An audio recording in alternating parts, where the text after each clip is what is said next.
हमने शहर को दी एक नई पहचान, हम हैं सिंघानिया बिल्डकॉन।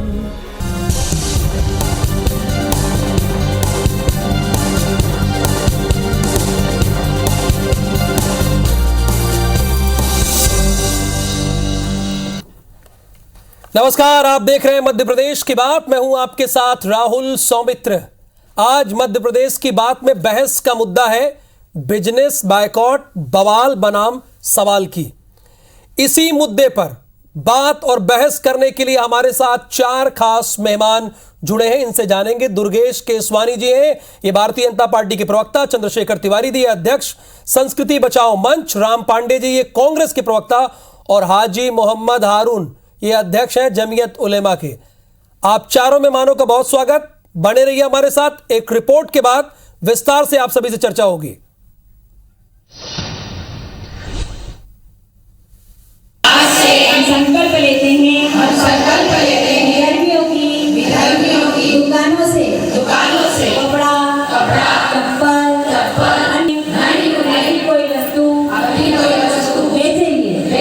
हे महाकाल, हमारे संकल्पों को पूरा करने की उपयुक्त शक्ति तथा मनोवृत्ति प्रदान करे। खरगोन हिंसा में लगी आग अभी ठंडी भी नहीं पड़ी थी कि फिर माहौल खराब करने की कोशिशें शुरू हो गई हैं। खरगोन का एक वीडियो वायरल हो रहा है जिसमें समुदाय विशेष की दुकानों से सामान न खरीदने की अपील की जा रही है। दावा किया जा रहा है कि जिन दंगाइयों ने उनके घरों में पत्थर फेंके हैं उनका आर्थिक बहिष्कार किया जाएगा। हालांकि खरगोन पुलिस ने वायरल हो रहे वीडियो की पड़ताल भी शुरू कर दी है। उधर दंगाइयों के आर्थिक बहिष्कार पर बीजेपी कांग्रेस आमने सामने हैं। इंटेलिजेंस रिपोर्ट थी कि ये 4 पॉइंट हैं जहां दंगा हो सकता है। 3 टियर सिक्योरिटी क्यों नहीं लगाएगी? ये बेरोजगारी के मुद्दे से ध्यान हटाने के लिए, महंगाई के मुद्दे से ध्यान हटाने के लिए, भ्रष्टाचार के मुद्दे से ध्यान हटाने के लिए जगह जगह दंगा कराने की इनकी योजना है। वैसे तो किसको किससे क्या खरीदना है ये निजी मामला होता है, पर आपके माध्यम से मुझे जानकारी मिली है, मैं जानकारी लेता हूँ।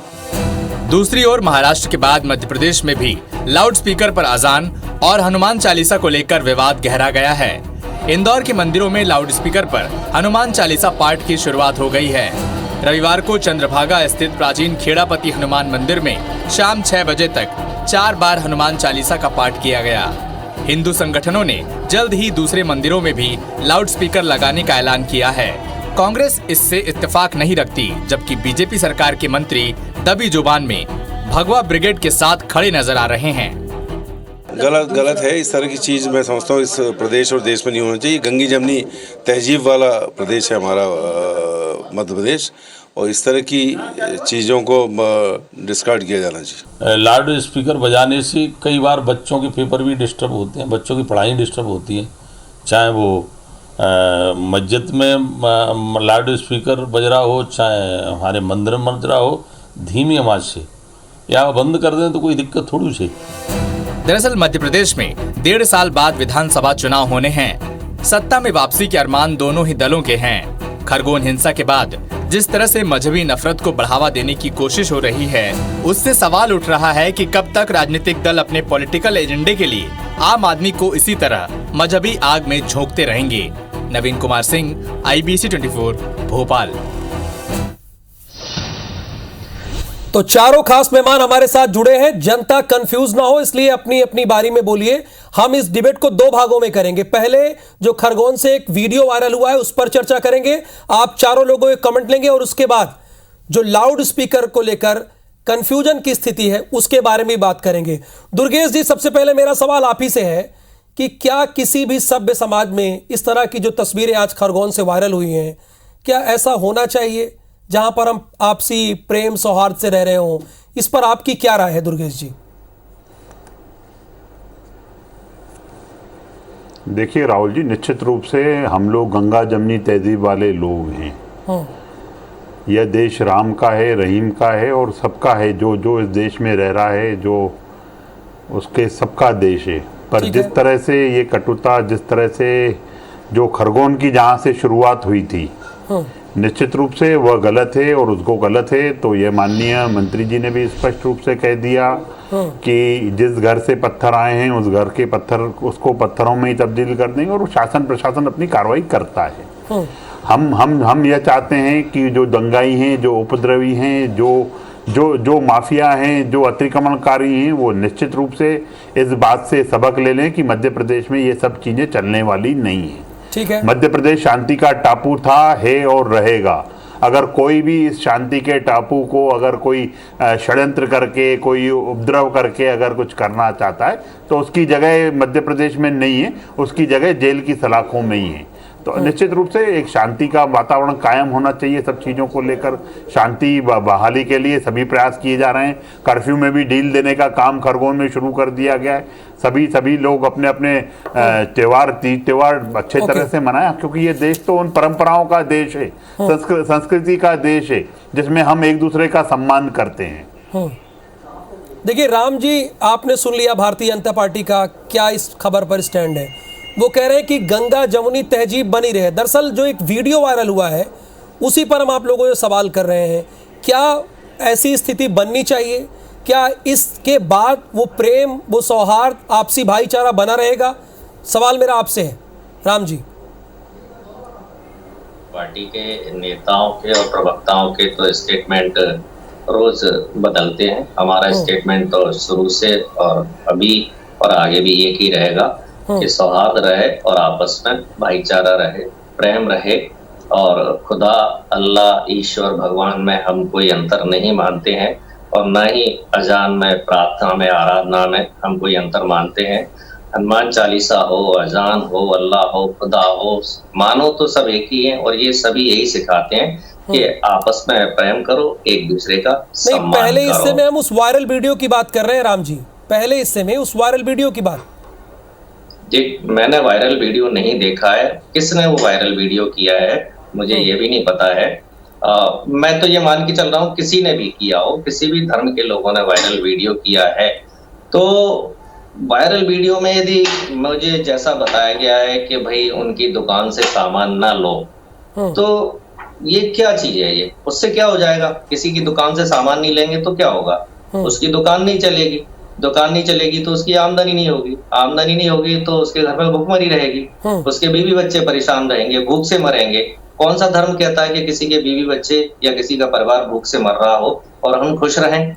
तो ये तो कोई सा भी धर्म नहीं कहता। लेकिन स्थिति स्पष्ट नहीं हो रही है ना, इसीलिए चंद्रशेखर तिवारी जानते हैं, ये संस्कृति बचाओ मंच से भी जुड़े हैं। तो संस्कृति बचाओ मंच का क्या मानना है चंद्रशेखर तिवारी जी? क्या सभ्य समाज में जहां हम आप रहते हैं ऐसी स्थिति बननी चाहिए? इसमें तो भाईचारा कहाँ रहेगा? देखिए, भाईचारे में चारा तो हम ही लोग बनते चले आ रहे हैं कई वर्षों से। अच्छा। और आपको मैं एक बात बता दूं कि भोपाल में भी इस प्रकार का एक फतवा जारी हुआ है जो गुप्त रूप से जारी हुआ है। मेरी कल एक व्यापारी बंधु से बात हो रही थी। उन्होंने कहा कि रमजान में कुर्ते पजामे का उनका व्यवसाय, कपड़े का व्यवसाय है। उन्होंने कहा रमजान में हमको 12-1 बजे तक, वो पुराने भोपाल में उनकी दुकान है, उन्होंने कहा कि मुझे 12-1 बजे तक समय नहीं मिलता था, भोजन करने का समय नहीं मिलता था। अच्छा। आज के समय में कोई भी मुस्लिम धर्मावलंबी उनकी दुकान से सामान नहीं खरीद रहा है। किराना व्यापारी हमारे एक मित्र हैं, उनकी दुकान में भी यही स्थिति है। आपने अघोषित रूप से फतवा जारी कर दिया, यहां पर संकल्प हो गया, इसलिए वो दुनिया में प्रचारित हो रहा है। आज हम उस पर डिबेट पे बैठे। क्रिया की प्रतिक्रिया तो कहीं ना कहीं हो सकती है। अगर आप इस प्रकार का कृत्य करेंगे, आप हमारे खिलाफ हमेशा षड्यंत्र रचेंगे, आप हमारी धार्मिक यात्राओं पे पत्थर फेंकेंगे, हमारे पुलिस वालों को गोली मारेंगे, हमारे मंदिरों को तोड़वाएंगे, इस प्रकार का तो हम कब तक आगे हाजी मोहम्मद इमरान की समाज कब तक सहिष्णु बनकर रहेगा? चंद्रशेखर जी, आपकी बात हो गई। देखिए, चंद्रशेखर जी साफ तौर पर ये कह रहे हैं हाजी साहब की ये तो क्रिया की प्रतिक्रिया है, जैसा हम झेलते आए हैं वो कर रहे हैं। आपका इस पर क्या मानना है? हाजी हारून बोल रहा हूँ। हाजी मोहम्मद जी हाजी मोहम्मद इमरान हारून साहब, मैं आप ही से पूछ रहा हूँ। हाँ बोलिए साहब। हाँ। नहीं, इमरान नहीं, इमरान मेरे बेटे का नाम है। चलिए कोई बात नहीं सर। हाजी मोहम्मद हारून बोल रहा हूँ। जी बिल्कुल, आप इसी पर आप बात रखिए। जी ये जो बात कर रहे हैं ये गलत बयानी कर रहे हैं। ऐसा कोई फतवा यहाँ नहीं होता और हम लोग सद्भावना से रहते आए हैं, रहते रहेंगे। मेरा जितना सामान आता है मेरे इदारों का, मेरे स्कूलों का, मेरे परिवार का, कोई मुसलमान की दुकान से नहीं आता। सब हिंदू भाई मेरे मोहल्ले में आ जाइए। मनीष बैठा हुआ है, उसकी दुकान से मेरा लाखों रुपए का सामान आता है। रमजान में हम भोजन किट बांट रहे हैं, हम हिंदू बहनों को भी बांट रहे हैं, मुसलमानों को भी बांट रहे हैं। हम ईद के मौके पर अगर हिंदू गरीब भी आता है।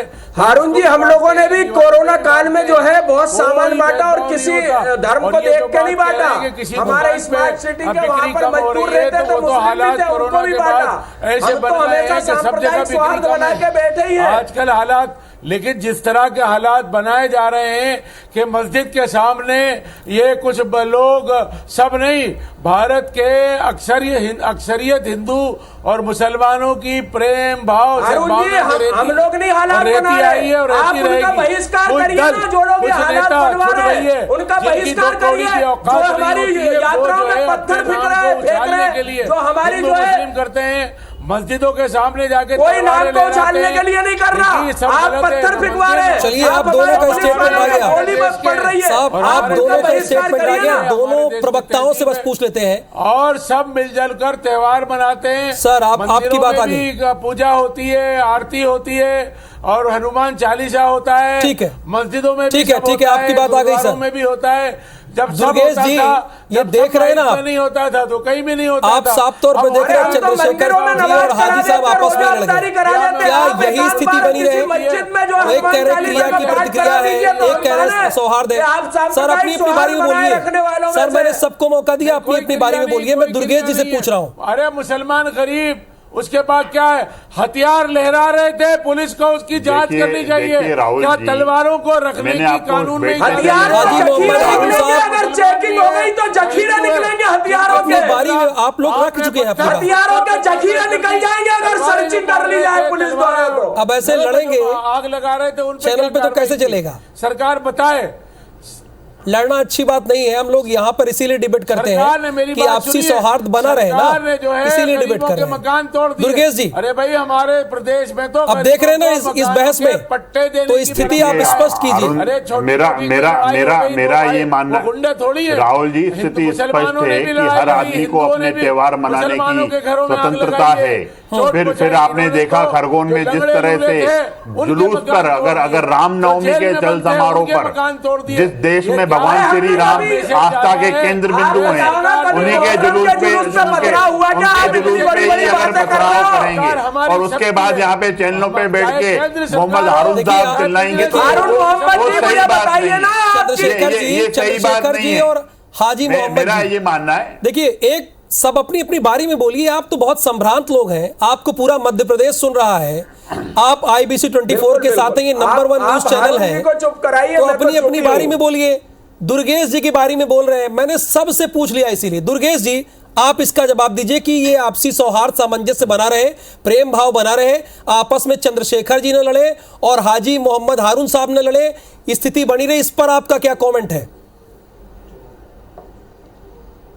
देखिए, मुझे लगता है कि हारून साहब को भी थोड़ा सा ब्रॉड होके, बड़े विचार से, बड़े मन से सोचना पड़ेगा। यह देश राम का देश है, रहीम का देश है, मैंने कहा, और राम हमारे आस्था के केंद्र बिंदु हैं। अगर रामनवमी, हर आदमी को अपने त्योहार मनाने की स्वतंत्रता है, हर आदमी स्वतंत्र होके इस देश में त्योहार मनाता आया है, पर आज जब हम रामनवमी का विषयांतर हो जा रहे हैं और जब पथराव होते हैं तो मोहम्मद हारून, नहीं, मैं उन्हीं की बात कर रहा हूँ। मोहम्मद हारून साहब को उन दंगाइयों का पक्ष नहीं लेना चाहिए। वो यहाँ पे बैठ के उन दंगाइयों का पक्ष ले रहे हैं जिन्होंने दंगा किया, जिन्होंने पुलिस अफसर पे गोली मारी, जिन्होंने तलवारें निकाली, जिन्होंने कट्टे से फायर किए, कर्मचारियों को, पुलिस कर्मचारी घायल हुए। ऐसा नहीं करना चाहिए। जो चीज गलत है उसको बड़े मन से स्वीकार करना चाहिए कि गलती की है। जो गलती की है, जो उसने गलती की है, उसको सजा मिल रही है। कोई सरकार किसी को भी किसी नजरिए से नहीं देखती है। सरकार सिर्फ दंगाई के रूप में देखती है, सही को सही और गलत को गलत कहा जाए। सरकार दुर्गेश जी बोल रहे, राम पांडे जी, एक आखिरी स्टेटमेंट आप उपद्रवी हैं पूरे मामले पर। जी देखिए, भारतीय जनता पार्टी को जो सूट करता है वो बोलती है। जैसे कश्मीर की हम बात करें तो क्या कहते थे कि कश्मीर पंडितों को कश्मीरियों ने भगा दिया, ठीक है। फिल्म भी बनी, उसमें भी कश्मीरियों को बहुत गालियां दी गई। लेकिन कल क्या किया प्रधानमंत्री जी ने वहां जाकर? ये तो कह रहे हैं कि मुस्लिमों की दुकान से सामान ना खरीदो। प्रधानमंत्री जी ने वहां जाकर 20,000 करोड़ दे दिया, जितना मध्य प्रदेश के सारे मुसलमानों का टर्नओवर नहीं है, उतना मोदी जी ने जाकर मुसलमानों को एक बार में दे दिया। मत दो। देखिए फिर ये जितना आपको स्पेस मिल रहा है, जनता तो मोड़ चुकी है, और अगर इस तरह की बातें करोगे तो जनता उसका भी सबक सिखाएगी आपको। निश्चिंत रहिए, 440 से आप 40 में आ गए, अब डबल डिबेट करना ही नहीं चाहते हैं। केसवानी जी, आपका जब टर्न आया, चलिए, आप 4 मिनट का वक्त है, चारों मेहमानों को बता दिया, सबको बारी बारी समय मिलेगा। लाउड स्पीकर पर मंदिर और मस्जिद में जो बवाल मचा है उस पर आप लोगों से सवाल है। राम पांडे जी, शुरुआत में आप ही से करूंगा। जब अजान के बाद हनुमान चालीसा पढ़ी जा रही लाउड स्पीकर के जरिए, तो आपको यह गलत क्यों लगता है? आपके नेताओं ने कहा है। जी, हमारे नेताओं को कोई गलत नहीं लगता। हनुमान चालीसा जब से मेरा जन्म हुआ है मैं पढ़ रहा हूँ, मेरे पिताजी पढ़ रहे थे, मेरे परदादा पढ़ रहे थे, कांग्रेस के सारे लोग पढ़ रहे हैं, और हर हिंदू पढ़ रहा है हनुमान चालीसा। हर मुस्लिम अजान कर रहा है, ना किसी को अजान से प्रॉब्लम है, ना किसी को हनुमान चालीसा से प्रॉब्लम है। प्रॉब्लम है जिसकी सोच खराब है, जिसकी नीयत खराब है, उसको दोनों चीजें से प्रॉब्लम है। जिसकी नीयत खराब है उसको हनुमान चालीसा से प्रॉब्लम है, जिसकी नीयत खराब है उसको अजान से प्रॉब्लम है। लाउड स्पीकर की तो आप ये कह रहे हैं कि अजान भी होनी चाहिए लाउड स्पीकर से और हनुमान चालीसा भी, आप ये कह रहे हैं? जी, ध्वनि प्रदूषण कानून बना हुआ है। ध्वनि प्रदूषण जहां हो रहा है, लाउड स्पीकर हो या डीजे हो, तो कार्रवाई की जानी चाहिए। तो हनुमान भाई पब्लिक को चालीसा से ध्वनि प्रदूषण हो रहा है, देखिए क्लियर करते जाइए आप राम जी, क्या ध्वनि प्रदूषण जहां जहां हनुमान चालीसा हो रही वहीं हो रहा है? 5 साल तक की सजा है। पब्लिक को डिस्टर्ब हो रहा है, विद्यार्थियों को डिस्टर्ब हो रहा है, तो लाउड स्पीकर हो या डीजे हो या कोई भी ध्वनि विस्तारक यंत्र हो, उस पर कार्रवाई होनी चाहिए ना। भाई कानून ही बना दिया, उसमें प्रावधान है, 5 साल तक जेल की सजा है, तो इसमें भाई प्रशासन क्यों नहीं अपना काम कर रहा? दुर्गेश जी, यदि कानून आपका क्या इस पर मानना है? कार्रवाई करनी चाहिए। राम जी, आपकी बात हो गई, सबको बराबर बराबर मैं समय दूंगा। दुर्गेश जी,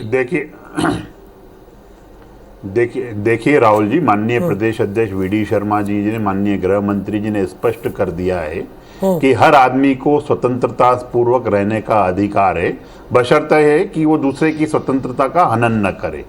आप निश्चित रूप से इसे सनसनी फैलाने का भी काम न करें। लाउड स्पीकर जो नियम है उनके आधार पे ही सब चीज़ें सरकारें चलती हैं, और जो हाई कोर्ट सुप्रीम कोर्ट के निर्णय उसको सबको मानना चाहिए और उसमें सब पे ही काम करना चाहिए। रही बात आप जो प्रशासन शासन दुरुस्त है, चुस्त है, पर जो धार्मिक लोग हैं उनको बैठ के निश्चित रूप से अगर लाउड स्पीकर, अगर अजान जो तेज चलते हैं तो उसके स्वास्थ्य को जो विपरीत परिणाम आते हैं, फिर चाहे बच्चों की पढ़ाई हो, बुजुर्गों को परेशानी आती, अनेक कारण हैं इसके जो ध्वनि प्रदूषण के कारण फैलते हैं। तो उन पे सब पे निश्चित रूप से सबको बैठकर एक हम लोग, मैंने आपको पहले ही बताया राहुल जी कि गंगा जमनी तहजीब वाले लोग हैं, हर धर्म एक दूसरे धर्म को बात करनी चाहिए, आप ये कह रहे हैं ना? सम्मान के पूर्वक काम करता है और सबको बात करनी चाहिए, और प्रदूषण कम हो उसके लिए भी सबको बातें करनी चाहिए। मिल बैठकर काम कीजिए ना, सब करिए, साथ में रहिए, ये कह रहे हैं वो।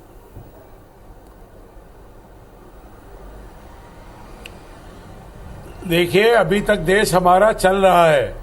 हमारे देश में या पूरी दुनिया में जब लाउड स्पीकर नहीं था, आगे भी चलता रहेगा अरुण साहब, आगे भी चलता रहेगा। था न मंदिर में, न गिरजाघरों में, न मस्जिदों में, न सुनिए पूरी बात सुन लीजिए, बीच में न बोलिए। जब सब चलता था तो सब जगह चलता है। भारत सरकार को एक नियम बनाना चाहिए। सुप्रीम कोर्ट का फैसला मस्जिदों और मंदिरों के लिए नहीं आया है, पहले अच्छी तरह समझ लीजिए। वो फैसला एक अलग कॉन्सेप्ट का है। मंदिरों, मस्जिदों और गुरुद्वारों के लिए अगर आपको देखिए, इस वक्त सारे देश में मंदिरों में भी आरती होती है और लाउड स्पीकर पर होती है, किसी ने किसी को आपत्ति नहीं की। अभी जो माहौल कुछ लोग खराब करने की कोशिश कर रहे हैं कि मस्जिद के दरवाजे पे जाकर या उसके मकान के सामने जाकर हनुमान चालीसा पढ़ेंगे, ये जिद में और खराबी करने के लिए किया जा रहा है। वरना मंदिरों में पूजा भी होती है, आरती भी होती है, हनुमान चालीसा भी पढ़ा जाता है। गुरुद्वारों में, अमृतसर में, माहौल खराब कौन कर रहा है? उज्जैन में महाकाल मंदिर में आरती होती है। हारून साहब कह रहे हैं ये माहौल खराब कौन कह रहा है? ये आखिरी स्टेटमेंट आप ही से, अल्हम्दुलिल्लाह सब होता है। अरे मोहम्मद हारून जी, आप अगर इतने बड़े दिल वाले हैं तो आप इतने बड़े दिल वाले हैं, सुनिए हारून जी, अब सुन लीजिए, पहले आपने बोल लिया, मेरी सुन लीजिए। आप इतने बड़े दिल वाले हैं तो हमारे यहाँ तो मस्जिदों में रोजे अफ्तार, मंदिरों में रोजे अफ्तार करा देते हैं लोग। एक आध कहीं आरती या हनुमान चालीसा किसी मस्जिद में भी करवा दीजिए, तब हमें लगे कि आप भी बड़ा सांप्रदायिक सौहार्द, आप हमारे ऊपर, देखिए रोजा इफ्तार तो आप गलत जा रहे हैं। रोजा इफ्तार तो खाने का प्रोग्राम होता है। नहीं की बात मैं बिल्कुल सही जा रहा हूँ। आपने जो पत्थर फेंके उसमें सब था कि आपने मस्जिद के सामने 5 मिनट जुलूस को रोक दिया। आपने ये आप गलत बात कर रहे हैं। भवानी चौक का मंदिर के सामने आप 1.5 घंटे जो है मातम का जुलूस, मस्जिदों में नहीं जाते हिंदू भाई, कोई के प्रवेश नहीं है, कोई का प्रवेश नहीं है। झूठ बात मत बोलिए, जो सत्य उस बात को करिए। नहीं बिल्कुल आते हैं, सबको इजाजत है आने की, देखने की, ध्यान रखिए उम्र का। आइए हम कम बुलाते हैं, इजाजत नहीं है, झूठ मत बोलिए। नहीं बिल्कुल, हाँ तो आप बुलाइए, हम तो पूरी इजाजत है, आइए आप, लेकिन पूजा थोड़ी करने दी जाएगी भाई। आप चारों ने चंद्रशेखर तिवारी, राम पांडे, हाजी मोहम्मद थोड़ी रखने जा रहे हैं। आपका भी बहुत बहुत शुक्रिया। IBC 24 यही चाहता है कि आपसी प्रेम सौहार्द मध्य प्रदेश में बना रहे। धन्यवाद।